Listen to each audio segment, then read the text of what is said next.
আমি 3 রকমের ক্যাপসিকাম আর মাছ নিয়েছি, চিংড়ি আর একটা আলু কেটে নিচ্ছি। আমি ঝালদা করব, তার জন্যে দেখুন আলুগুলো আমার কাটা হয়ে গেছে। ক্যাপসিকামগুলো আমি সব কেটে নেব ভালো করে। একটা টমেটোও কেটে নেব।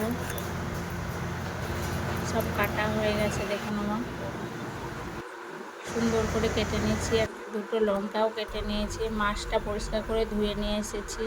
নুন হলুদ দিয়ে মেখে আমি তেল দিয়ে একটু ভালো করে ভেজে নেব।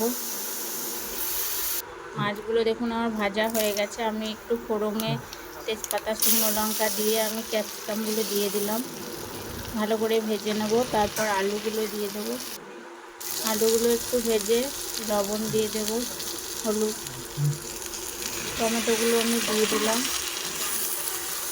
ভালো করে একটু নেড়ে আমি একটু মশলা পেস্ট করে রেখেছিলাম আর একটু গুঁড়ো মশলাও দিয়েছি, তো আমি এটা দিয়ে দেবো। ভালো করে একটু কষিয়ে নেব। দিয়ে জল দিয়ে মাছগুলো দিয়ে আমি একটু ঢেকে সিদ্ধ করে নেব। দেখুন আমার হয়ে গেছে রান্নাটা। চিংড়ি মাছের ক্যাপসিকাম দিয়ে ঝালদা হয়ে গেছে।